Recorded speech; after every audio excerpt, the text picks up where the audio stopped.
Who here has ever felt stressed? For just a moment or for an extended period of time? My name's Annie Beeson, and I'm here today to tell you about the effects that stress can have on your body, your mood, your behavior, and different ways that you can learn to cope with stress. So stress can cause serious issues to multiple different areas of one's body. I am here to inform you of the different ways it can affect you, the different ways you are able to reduce stress in your daily lives. So stress can come from many different things. It can come from family, from work, from school, friends, or even traffic. And they all negatively affect our bodies and lifestyles. As I learned as a college sophomore, stress can come from all different areas. It especially affected me in the work and school categories, but also just the thought of the future, where I'm going to be in 2 years, where I'm going to be in 6 months, how I'm going to continue to afford my education, and so on. There are two different types of stress. There's chronic stress and there's acute stress. Acute stress is momentary or short-term. It's meeting deadlines or being stuck in traffic. Chronic stress is being constantly stressed out, possibly having family issues or long-term issues in the workplace. For me personally, it was having a deadline that was 2 or 3 months out, knowing that I had to complete it, and knowing I needed to work constantly at it a little bit at a time, but just never got done because it was so far out. So today, I'm going to touch on a few of the ways that stress affects your behavior, your mood, your body, and different ways that you can reduce stress. So according to the American Psychology Association, stress can negatively impact your behavior.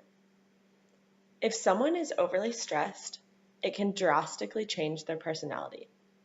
They may become more hostile or may turn to drugs and alcohol. Other examples of the way stress affects behavior is overeating, undereating, angry outburst, drug or alcohol abuse, tobacco use, social withdrawal, and less exercise. So if you are feeling stressed out and you're in a social situation, it is hard to socialize because all you want to do is think about all the stuff that you have to accomplish in the next, 2 hours, 5 days, or 2 months, depending on your stress level and depending on what you have to do and what you're worried about. Personally, I know that when I am stressed out, I tend to exercise less. So I'll always call my mom, and all she says is, "Have you gone to the gym lately?" Usually my response is no. Usually her response is, "Well, it'll help." So I'll go to the gym, and I'll feel so much better afterwards. It just puts a new perspective, and you feel so much better because you're getting endorphins, and endorphins just tend to make people happier. Not one of those negative side effects is healthy. Stress can cause a person to change who they are, which not only affects them, but it also affects all the people around them. Stress can also have a negative effect on someone's mood. According to the Mayo Clinic, anxiety goes hand in hand with becoming overly stressed. It causes people to worry and not be able to focus for long periods of time. I know when I become anxious that I'll have 5 tasks in front of me, and I'll work a little bit on task 1, a little bit on task 3, a little bit on task 2, and just constantly be going back and forth and never get any of them done because I'm so focused on everything I have in front of me instead of only being focused on one thing at a time, finishing that one, on to the next one, which is so much more productive. Also, stress can cause irritability and people to become easily annoyed.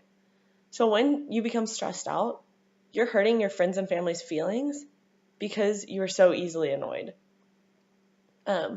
Stress can also keep you up at night because you have so much on your mind. It can leave you feeling overwhelmed and even depressed. And when you are not sleeping, you tend to become even more easily annoyed, and these symptoms just tend to keep reoccurring. Chronic stress can also cause depression, sadness, lack of motivation. Acute stress has a more short-term side effect, like restlessness and feeling overwhelmed. But those easily change into more long-term side effects the longer time goes on. So Stephanie Watson was writing for Healthline, and she went even more in depth on how stress can negatively harm someone's body. So stress has the ability to cause headaches, muscle tension, chest pain, fatigue, change in sex drive, stomach problems, and even sleep issues. And I'm going to go in depth a little bit more about each one. So stress can directly affect your cardiovascular system. And acute stress can cause an increased heart rate, which increases the amount of blood pumped into your body. This increases your blood pressure, which is never a good thing.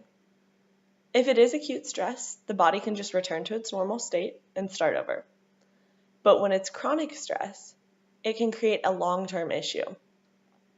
The long-term stress can cause increased risk of hypertension, heart attack, or even stroke. So you worrying about that final that you have coming up in 2 weeks can cause a stroke if you continue to worry and stress about it, knowing that you will get it done and that you just need to be happy with yourself and realize that it's going to happen when it's going to happen. Stress can also cause someone to become so nauseous that they throw up. I know that's commonly seen around college campuses when people are stressed out about a big test. Chronic stress also can cause the muscles to constantly be in a tight state. When they're tense for long periods of time, it can cause other reactions in the body. It can cause headache and migraines and muscle tenseness in the neck and shoulders. People who are under a lot of stress can even experience hyperventilation and asthma attacks. As I mentioned earlier, anxiety goes hand in hand with stress. And when someone becomes very, very anxious and worked up, they may begin to hyperventilate, which can negatively affect one's body because you're not getting enough air into your body. So all that being said, there's a lot of easy and quick ways to reduce your stress. And according to WebMD, every person is different in the way they experience their stress and they reduce their stress levels vary. Research has shown that meditating is a great way to reduce stress. Taking time in general to slow down, to breathe deeply, and to be present on what is truly important. Tuning into your body is a great way as well. Are you eating healthy? Are you exercising? Are you showering? Lastly, a great way to reduce stress is to be around people who love you, just to laugh out loud, to dance, sing, be grateful for what you are given. Find beauty in the small things. It'll make life so much better.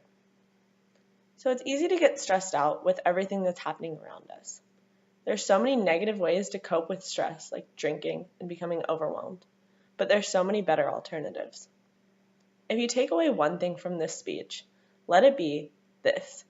Stress is all mental, and when you have the ability to decide, to decide what you will let stress you out. Thank you. Also, I've left a handout on everyone's seat. That's just a little note card that says feeling stressed and a few different ways to be able to cope with stress. When you are in that situation, you can pull it out and you can be reminded to take a deep breath, walk away from whatever is stressing you out. Take 5 minutes to reevaluate the task at hand, meditate, do something that makes you happy, and make plans with a loved one. Thank you so much.